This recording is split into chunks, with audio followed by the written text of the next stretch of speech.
Welcome to the Connecting with Coincidence radio show with Dr. Bernie Beitman, MD, bringing together the world's synchronicity experts to help you use meaningful coincidences to develop spiritually, psychologically, and practically. For more information, put Connecting with Coincidence into your web browser to find the book, website, Psychology Today blog, YouTube channel, and Facebook page. And now, here is the host of the Connecting with Coincidence radio show, Dr. Bernie Beitman, MD. Yes. This is Connecting with Coincidence with Dr. Bernie Beitman, MD, and that is me. Look up in the sky. There is a mystery of a coincidence up there. The sun and the moon are 93 million miles apart, yet appear to us on Earth to be the same size. Remember the solar eclipse. The moon passes in front of the sun, blocking the light, making the daytime into night. The moon is just the right size at just the right distance to act as if it's the same size as the sun. What a coincidence! What a coincidence! The moon and the sun have been major symbols for generations of human beings, yin and yang, male and female. The coincidence of their same size could be a message to us, like balance our opposites. Pay attention to coincidences. We here are coinciders. We experience meaningful coincidences. We come insiders together, finding the symbols popping up around us. We look through the lenses of synchronicity and find guidance and connections that expand the filters of conventional reality. Sharpen your sensitivity to coincidences. Examine their potential uses and explanations. Read my book, Connecting with Coincidence, and learn how, along with me, coincidences work. Synchronicity spoken here. Our guest today is Professor Sir David Spiegelhalter, who is chair of the Winton Centre for Risk Evidence Communication at the University of Cambridge, which aims to improve the way that statistical evidence is used by health professionals, patients, lawyers, and judges, the media, and policymakers. He advises organizations and government agencies on risk communication and is a regular media commentator on issues statistical with a particular focus on communicating uncertainty. He is the author of Sex by Numbers and The Art of Statistics. He works extensively with the media and presented on BBC 4 documentaries called Tales You Win, The Science of Chance, and the award-winning Climate Change by the Numbers. He was elected Fellow of the Royal Society in 2005, knighted in 2014 for services to medical statistics, and was President of the Royal Statistical Society 2017-2018. Welcome to the show, David. Oh, it's a great pleasure to be on it. It's really good to have you. I want to start with why you study coincidences. Oh, yeah, that's a really good question. Well, I have been involved in risk and risk communication and public understanding of risk. And and the problem with risk is it's all to do with the downside of events. It's always about the bad things that happen. And I see coincidences as being the upside of chance and uncertainty. When good things happen, really surprising good things happen instead of surprising bad things happening to people. And that's why I feel that coincidences are enormously important in their lives. I love them. I am fascinated by them. But I wonder, given your intro, whether in fact you're going to be pleased to have me on your show, because as the conversation will develop, you'll see that I'm quite a skeptic about what meaning one should draw from coincidences. Yes, I know. David Hand has been on the show, and Joe Mazer, and I've had great communications with them. I took probability theory in college and got a AA in it. It's very interesting to me. And part of what I think of coincidences being defined as is probability is part of the definition of a coincidence. I want to be able to see if I can get approximations of the probability of coincidences. And I don't know, the questions I sent you might be too complicated for our show, but the probability question is very important in my study of coincidences. So I'm delighted to have you on the show and listen to the skeptical side of things, or let me say the statistical side of things. Yeah. I mean, I work in the maths department at Cambridge, which many would say is the best maths department in the world. And so might seem slightly anomalous, maybe to my colleagues, that I am so fascinated by coincidences. We've got a website, the Cambridge Coincidence Collection. We've got thousands of coincidences that people have sent in. Yes. And the basic idea there was to collect them. And where possible, I really love trying to work out what the probability of particular events was. Now that, as I'm sure we'll come to in our discussion, is often very difficult indeed. But I have a good go when you can think of a physical mechanism and so on. I really like trying to do that. I mean, I wouldn't say you could do that with everything at all. But, many people ask me, and some of them you can, like matching birthdays and maybe chances of people meeting in a particular place. You can have a good go at that. But some of them, as you know, are so bizarre that you kind of think, well, I'm not going to I just want to sit there in amazement and enjoy it. Well, it's the bizarre ones, and let me try this one on you because it goes both ways. When a coincidence seems to have a low probability, that to me is a coincidence that should be looked for some anomalous explanation.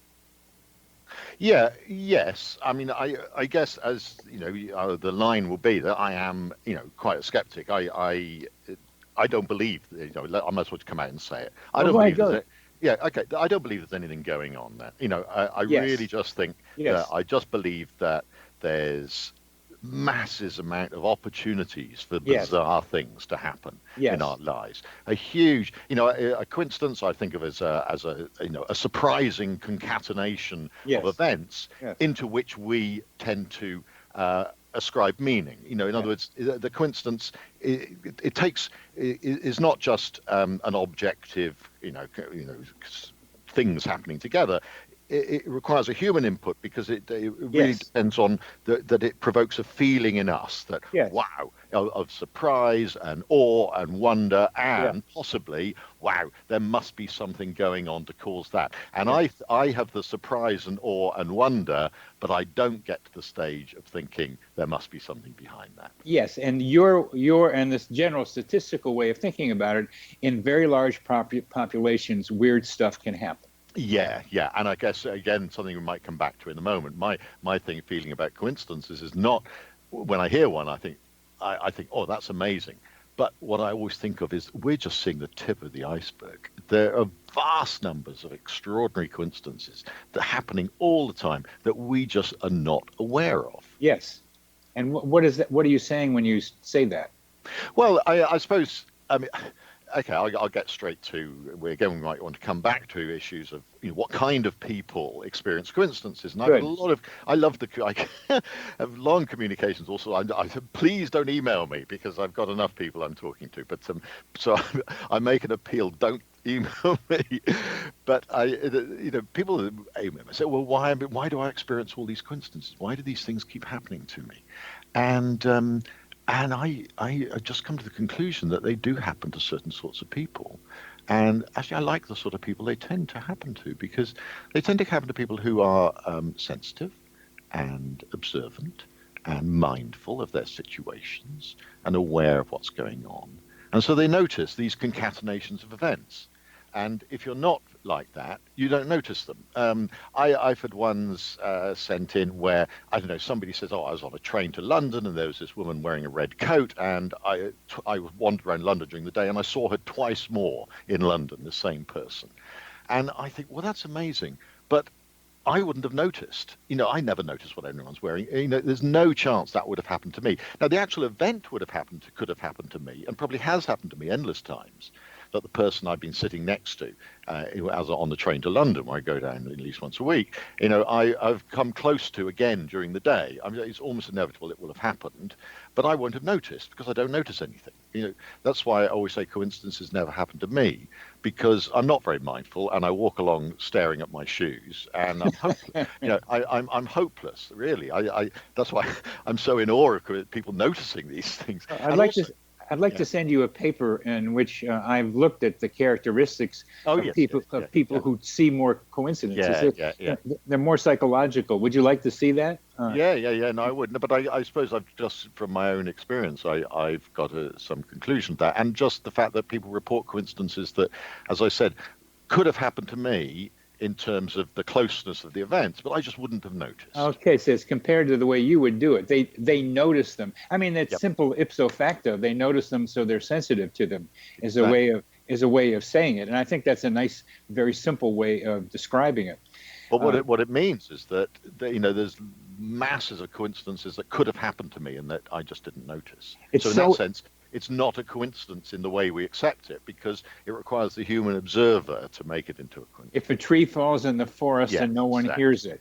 Yeah. And well, that's why I kind of sometimes refer to latent coincidences and manifest coincidences. The latent coincidence is the fact that, I was on a train and I sat next to my long lost twin brother or something like that and never spoke to them, so I never found out. And the manifest coincidence is if I'd spoken to them and actually found out. Very good. Very good.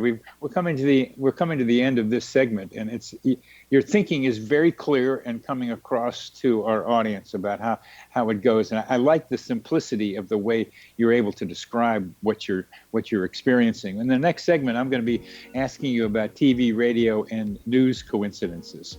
Oh, that's fine. You're listening to Connecting with Coincidence with your host, Dr. Bernie Beitman, MD, on the X-Zone Broadcast Network, and our guest is Sir David Spiegelhalter.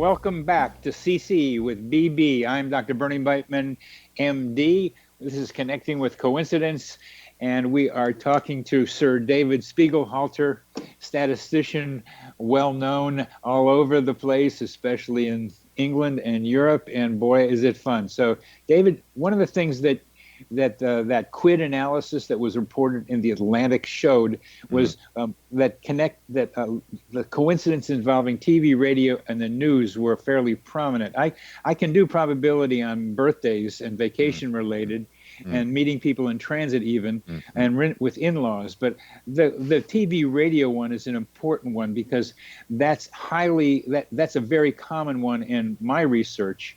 And it's sometimes it's related to what a person is thinking. They're not just both observables like red coats.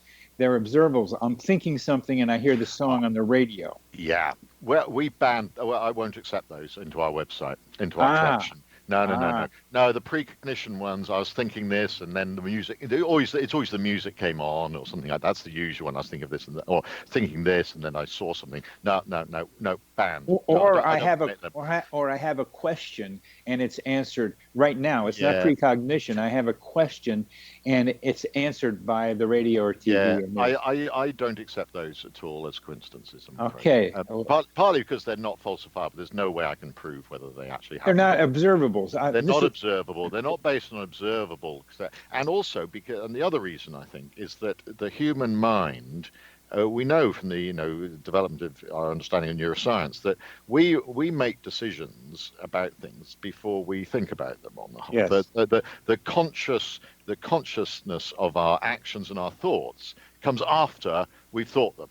And after we've decided and everything like that. So that consciousness, as someone who says, "Oh, I was thinking that, and then I heard that," I just don't believe it necessarily. I mean, I'm not saying they're fraudulent or deluded or anything like that. It's just the way the human mind works. Yeah, I don't think we can put those sorts of things in order. What do you do with the one that I did with someone a couple of weeks ago, where I emailed him just as he was about to email me? No. If the emails had crossed, I'd have accepted it. Not when it was just an intention to do it. Is it? No, because that again. He might think he'll feel after the event, after your email came in, he might think, "Oh, I was just about to email you." No, he did email me. He Oh, had he had the email prepared to send to me. So it yeah. was it was Okay. within a He was couple about of to press the minutes. button. Yeah, I mean, I don't actually. Come on, that must have happened loads of times with you when you're having an email correspondence with you. Now, if it This is how somebody who I haven't been in contact with for months. for months, okay, now that is quite surprising. I mean, if it's years or months, now that is more surprising. So However, what do you do with that one? You well, put it in I don't put it in the know. weird events category. I'd say that's that's surprising. That's a bit of a surprise. Was there, and then I'd start asking, okay, was there some external event that provoked the interest in this? Is there something that you both had seen, or what provoked that correspondence? Because it's very similar to the meeting somebody when you're on holiday that from home, and you're both Yeah, that's different. I meet them, and I regard this slightly similar, because you think, oh well, that's an amazing coincidence. You're both in the same time and place, and you didn't expect to see that person. However, very often in those circumstances, there's some other reasons. Probably this is it's holiday season. This is the kind of place you Yeah, I both got that. like. In this instance, I was emailing him about talking with him about coincidences, and he was about to email me to because his son, who works for NPR, wanted to talk with me about coincidences. Okay, so there's nothing related, no common cause No, for except your coincidence. correspondences. Except Yeah, that's quite good. Now, but how much correspondence do you have? How many emails do you have with people? How many people are you corresponding with about coincidences? So what I'm saying, I want to know the denominator. All the time when I ask this, some event has happened. All you're doing is telling me this one event has happened. I want to know the number of opportunities there have been for that event to happen. And if you think of all the people you send emails to and all the emails you receive, the chances that two of them essentially coming at the same time at some point in a year or something like that is high. I mean, it's still a surprising event, but actually, and at the time, it must have been deeply surprising for the two of you. However, if you stand back and think, what's the chance? And this is, I'm sure, other people that you've interviewed have said this, the boring old statistical approach. I don't want to know the chance of this particular event. I want to know the chance of an event like that happening within, say, in a year or 2 years or 10 years. Yeah, you want to know the base rate. Yeah, the base rate. What is overall? What is the rate at which this type of event happen? An event of this class would happen. And I email with people about coincidence quite often, as you might guess. Exactly. So I think while the event itself is extraordinary, you need to think about the number of opportunities. And it's such a common thing that I always just use the example of winning the lottery, which is unbelievably, staggeringly unlikely for the individual that won. But when you hear about it on the news, it's not news, it's yawn. So someone won the lottery. Well, good on them. But, they sold a lot of tickets. So I think we always need to distinguish between the surprise to the individual to whom the event happened and the surprise to someone who hears about it. Oh, yeah. My coincidence is more interesting to me than it is to you. We know that one. Yeah. And one of the questions we had is, do you put a number on surprise? Do you rate surprise? Well, I on our website, I try to do it. Is this? I just ask people. Is this something that happens you regard as something that might, sort of thing that might happen to you once a year, or once every 10 years, once in a lifetime, or once in many lifetimes? In other words, and I do this in my head all the time when something happens and I think, wow, that's the sort of thing that I might only experience once a year. That's the sort of thing I might only expect to experience once every 10 years. And then a lot of the ones we get sent in are clearly once in a lifetime experiences that they happened 40 years ago and people remembered them. And some of them are things that happen to some people are so staggering that I think, well, that's the sort of thing you might expect to only happen to, in a group of 100 people, only one of them would experience like that something like that over their entire lifetime. So my rough measure of surprise is the rate at which they might occur in the population, to an individual or even to a group of people. And does the intensity of the surprise figure into the probability of the event? Oh, yes, I think that comes into surprise. Well, it wouldn't be the probability. This is the problem with the probability. Do you mean the objective probability of the event, or do you mean occurring, or do you mean essentially the rate at which these events actually occur to people, which takes into account their subjective perception? In other words, yeah, how intense the feeling was that they got, how jaw-dropping the thing was. And if we step back and look at the probability of one of these once-in-a-lifetime coincidences, we can do a base rate analysis, and the surprise is generated out of what seems to be the low probabilities. Would you say that? Yeah, I think so. I mean, we've got a I think a very natural. It's one of the beautiful things about being human is that we deal very well with uncertainty. None of us knows what's going to happen in our lives. None of us know, what the future is going to hold, and we like it that way. There've been good experiments showing that people don't want to know what they're going to be doing next year. They don't want to know what they're going to get for Christmas. We have evolved to just as well to live well with uncertainty, except some people, there is a clinical psychological condition where people find it extremely difficult to deal with not knowing what's going to happen in the future. But we like surprises. We like surprises, and we become very tuned to them. Now, we may not be good at the mathematical elements of probability, and we're not. Humans are very poor at it. It's a very alien way of thinking that was only developed in the 1650s. I mean, incredibly late in science and psychology and technology, unbelievably late development in mathematics. The probability is, considering people have been gambling and everything and soothsaying for donkey's years.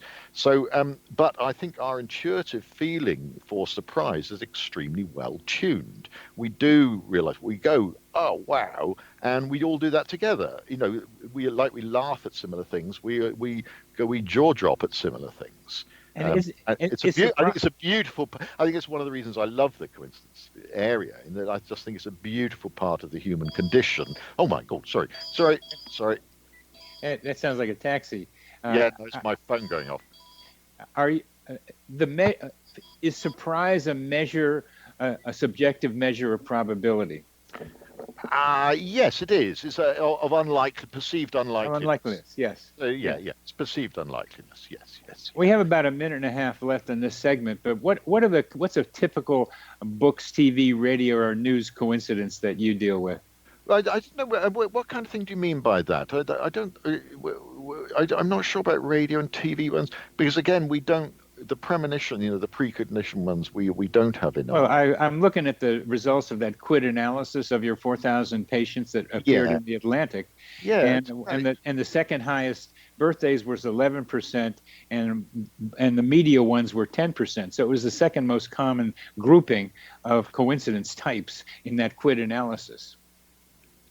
Oh, right. Okay, media ones. No, I'm surprised at this, because when we did our own calculations, it was much more the meeting people in odd places and the and the surprising in meeting people you knew in odd places, and the surprising connection you made with strangers was the main.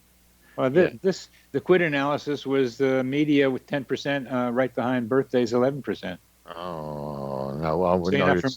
Yeah, no, I'm slightly confused by that, because I don't think that I can't think of media ones. That was the. Yeah. Well, we're coming to the end of this segment, so we'll leave that alone. And I got some other things to be able to ask you about, but this is cool. You're listening to Connecting with Coincidence with your host, Dr. Bernie Beitman, MD, on the X Zone Broadcast Network, and our guest is Sir David Spiegelhalter. Okay, I'm sorry about that phone.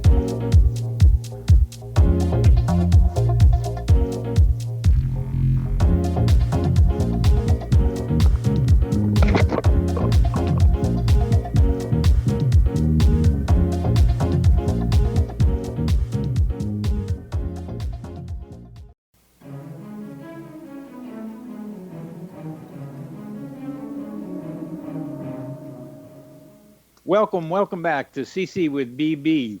I'm Dr. Bernie Beitman, MD, and this is Connecting with Coincidence, and our guest is David Spiegelhalter, and we are talking statistics. So, David, let's go on to some other ones that I find interesting for you to tell me about how you think about them. Um, one of the most common forms of coincidences is multiple independent discoveries. These include the independent formulation of calculus by Isaac Newton, Gottfried Leibniz, Yeah. and others, the 18th century discovery of oxygen by Scheele and Priestley and Lavoisier, and the theory of evolution by Darwin and Wallace. And my favorite one is February 14th, 1876, when representatives of Elisha Gray and Alexander Graham Bell walked into the U.S. Patent Office with patents for the telephone. How do you think about multiple independent discoveries? I don't find those at least the least surprising. Having worked in scientific stuff, I've been publishing papers for years and things like that.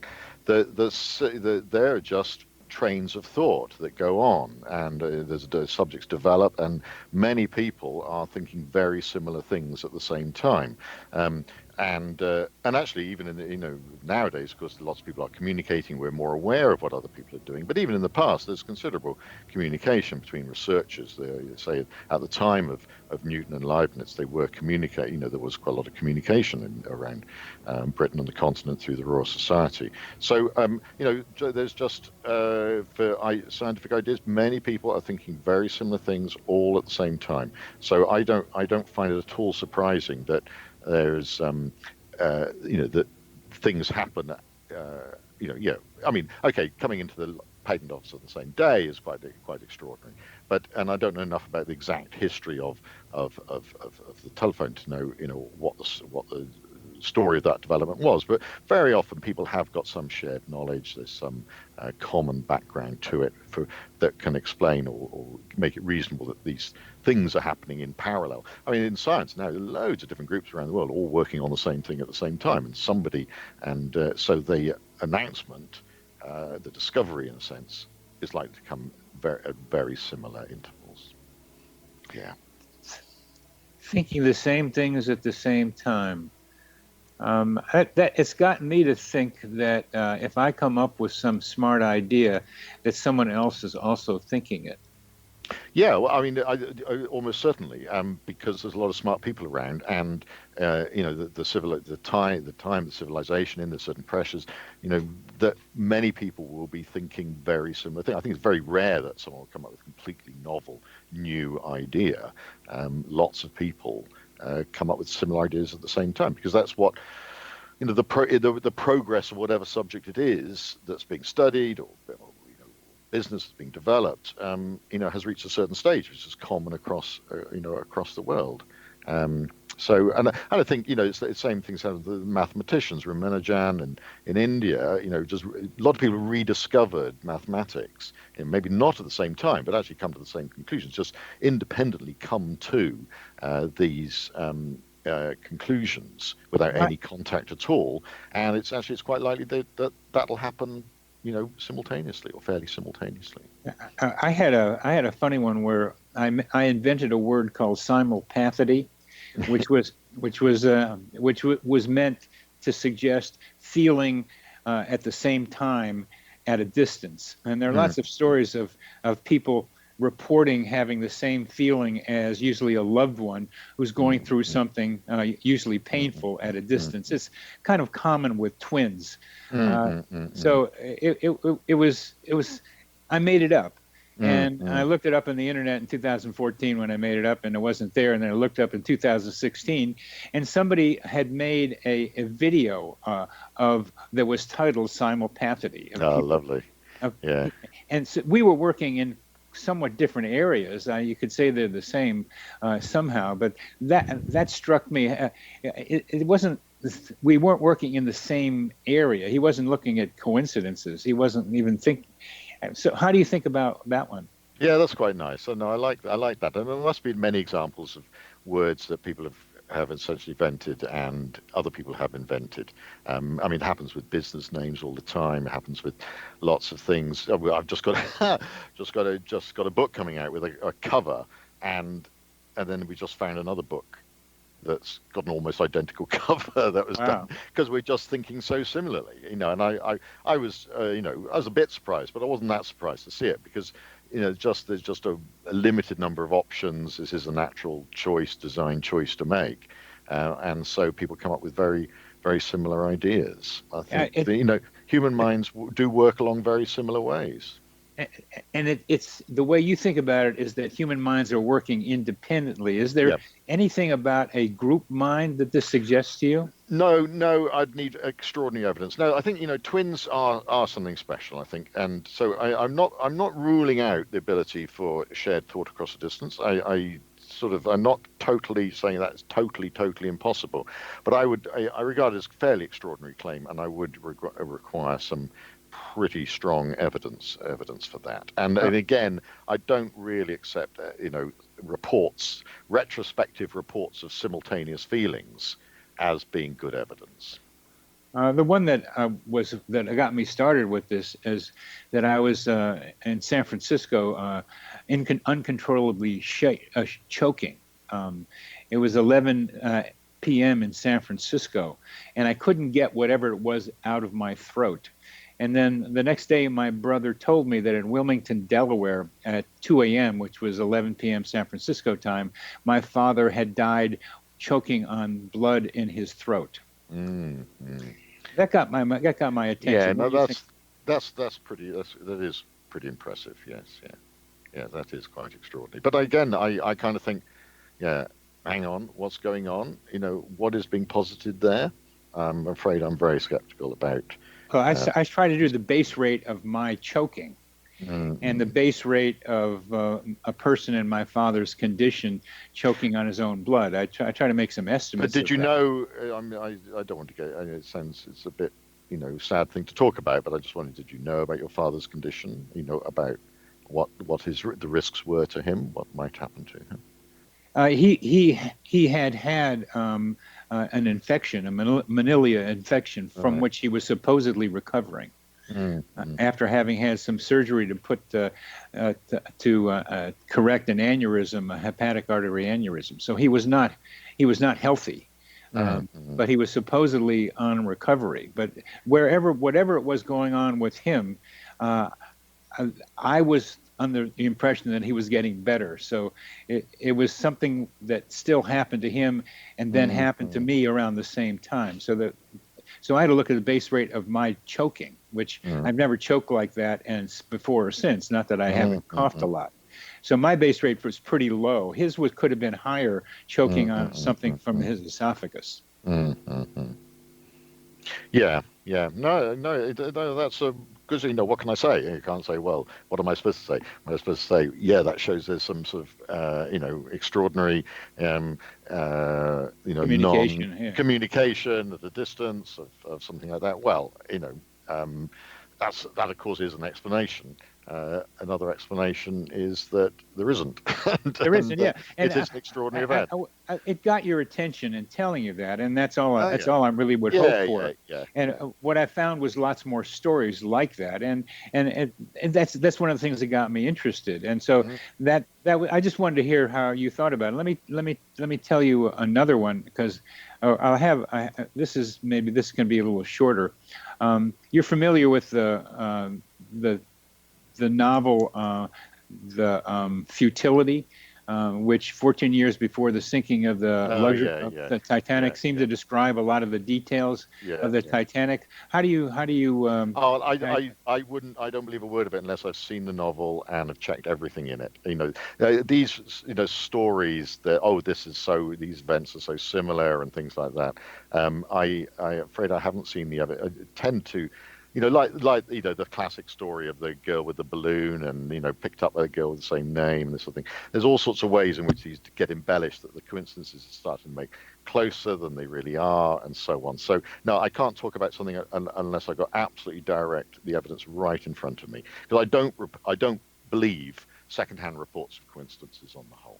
I tend not to believe them. I'm deeply skeptical of anybody who reports somebody else's coincidence. Yeah, I would need to see that right in front of me. Well, the Titanic you can look at. Yeah. Because the details of what the Titanic size was, and number of lifeboats, the number of people on it, and striking the iceberg in the North Atlantic. These are all observables that well, I haven't seen the book, and yeah, it does sound quite amazing. Again, what am I supposed to say? It's amazing. What do you mean? There's people had premonition of the Titanic? I don't know. No, I don't believe it. And all I can say is I don't believe it. And until I see the evidence and I could see the book, and I might think, oh yeah, that really is extraordinary. Yeah, isn't that amazing? When you think of the number of events that have happened, and the number of books that have been written, there's going to be amazing things happen. I love bouncing against your worldview. It gives me clarity in the way I think, because I don't want to be particularly fuzzy-minded in doing this, because I think there's a lot to be gained from the study of coincidences. I've spent a lot of years looking at them, but it's very important to me to hear how you think about how these things might work.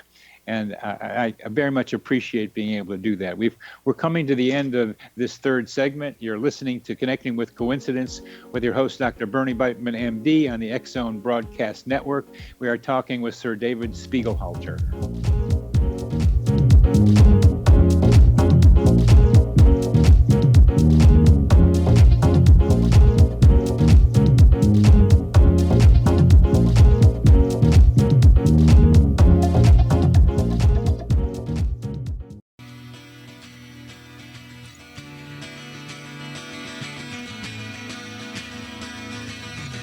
Welcome back to CC with BB. I'm your host, Dr. Bernie Beitman, MD.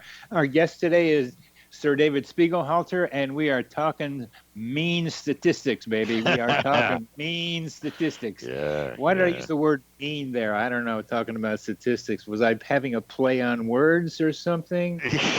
I don't know, but I like puns are kind of coincidences to me. I think that's maybe why I love puns. I think it's great humor. Yeah. And that's what we just did too, right? And they come out kind of not when I'm planning of it. A lot of us do it because the single sentences are just one line things, and they don't capture three dimensions. And when I'm saying we're talking about mean statistics, we're talking about average statistics, and we're talking about a sharp edge on statistics as we're going on this. It's fun. Do you know Magda Osman at Queen Mary University, London? No, I don't. Well, let me tell you a little bit about how she thinks about coincidences, and I think she's making a valuable contribution. She thinks that coincidence analysis is the product of rational cognitive processes and are an unavoidable result of our mind searching for causality in reality. Oh, absolutely. No, this is what I end up talking about all the time. Do you know this wonderful Greek word, apophenia? Sure. Sorry, which is just my favorite word, and I use it all the time because, and this isn't just to do with, apophenia means the tendency to find patterns where they don't exist, and also the tendency to try to find reasons for things where they don't exist. And I think this is such an important aspect of our human condition, and often it works very well. I tend to concentrate on these ideas when just general discussing about risks. Why are people anxious about some things? How do people deal with risk and uncertainty? And so on. And I know that very often there's a huge human tendency to overinterpret signals, and to be very unwilling to admit that the things they see in front of them, there's essentially no explanation for why they're there. That you can call it chance, fate, fortune, whatever you want to call it, but there's no actual causal line of reasoning which can explain why something happened.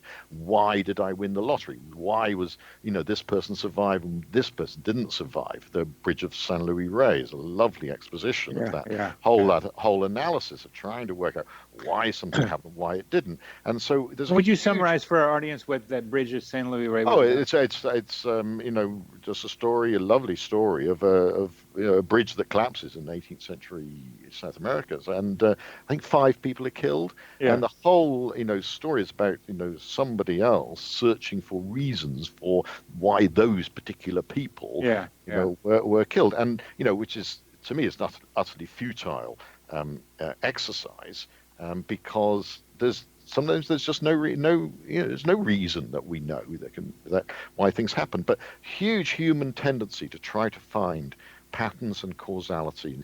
We're storytellers. We like narratives. We like beginnings, middles, and ends. We like whodunits where the story's wrapped up. Where we've got an explanation. We like thrillers where it's all resolved. All our films always end up with a resolution, and things like in the hour after an hour and a half, it's all the goodies win or not or whatever. But usually they do, which of course isn't true in real life.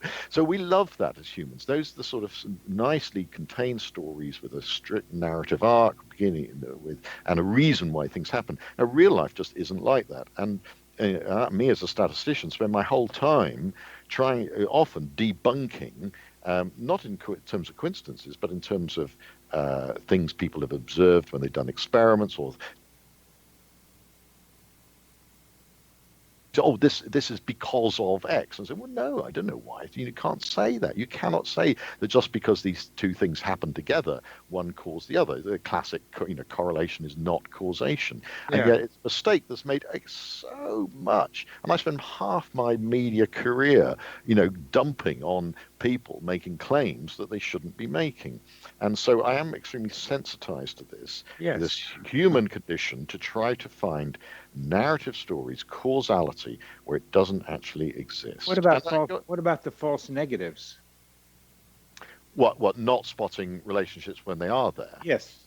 Yeah, yes, of course we can do that. We can be blind to things, and I'm maybe I'm guilty of false negatives in my deep skepticism about that's what I think. Action at a distance of things. Yeah, no, it might very well be the case, but you're very good, and that's what I'm saying at debunking the false positives. And what Magda Osman is arguing is that searching for patterns is essential to our survival. And the cost of not having this ability far outweighs the false path we take when we see patterns that aren't there. Yeah. I know. As I said, it's a massively beneficial thing that we see patterns that are that we see things that aren't there. The usual thing is the tiger, the tiger that isn't the tiger, and the rustling in the bushes. It's much better that we suspect it's a tiger and run away than sit there and work out the chances that it's just the wind and then get eaten. So that's true. That's survival. But what she's talking about is that the analysis for causality and coincidences not only can get us into false positives, thinking things are true when they're not, but they also can have us not see the things that are true, that are not, we miss the false negatives. We miss what's there.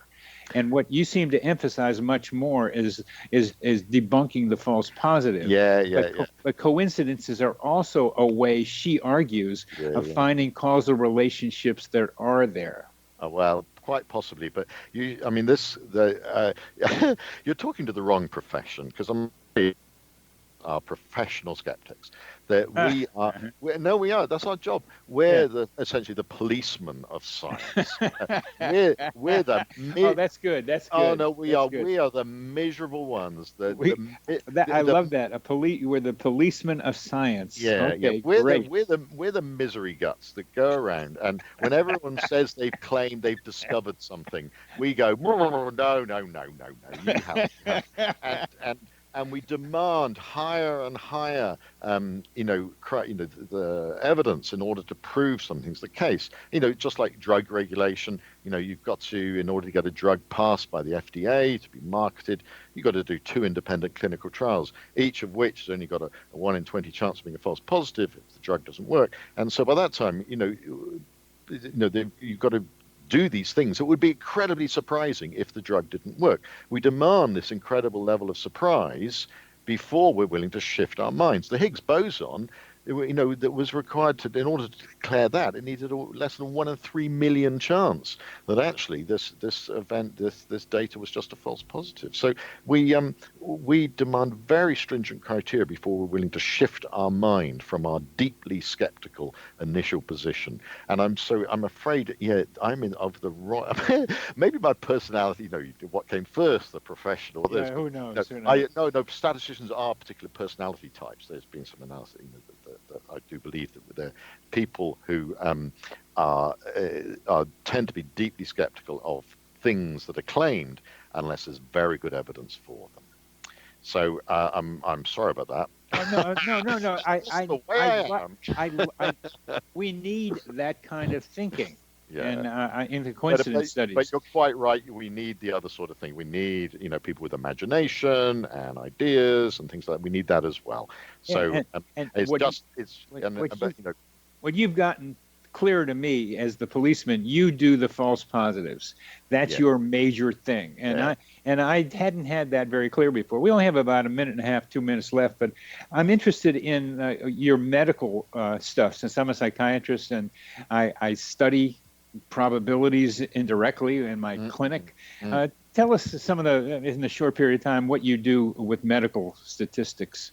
Oh, we at the moment, I work with psychologists on putting front ends on systems that can tell people the future. Well, of course, no, give people probabilities about the future. For example, if you have got breast cancer and you have chemotherapy, what's the chance you'll be alive after 10 years? And that's what we go. I'm writing computer software that will do that, and it's being used very widely. And we put the front end on it in order to allow people to use it and empower them to make better decisions. And it's all to do with predicting the future, but never predicting what's going to happen. Always it's just giving people probabilities. Probabilities, and because people find probability difficult, you've got to be really careful in the way that you do it.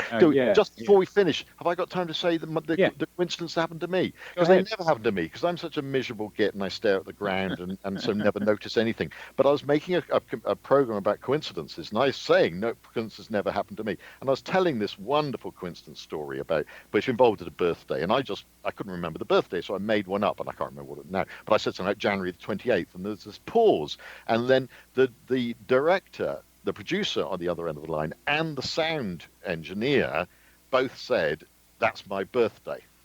Both of them said, "That's my birthday." So I just made a birthday up, and there are 3 other people on the line, and it was the birthday of 2 of the other people, and they were in the same room, and they were completely unaware that they shared a birthday. So that was a really cracking one, and that's 1 in 135,000. Of getting 3 people with a matching, that 2 other people match a birthday that I said. And in my way of thinking, that in that pause when you didn't know what to pick. Exactly. In that pause, I do say that. I'm glad you knew I would say that. I knew you'd say that it came down the line somehow, because I really did. I pulled a birthday out of the air, and those were the 2 right around you. Exactly. And we call that telepathy, sir. Yeah. I must say, I was slightly dumbstruck, but good. I'm still not shifting. Thanks for giving that one. We've come to the end, David. Thanks you so very much for being on the show. No, pleasure, real pleasure. You're listening to Connecting with Coincidence with your host, Dr. Bernie Beitman, MD, on the X-Zone Broadcast Network, and we had a great time talking with David Spiegelhalter.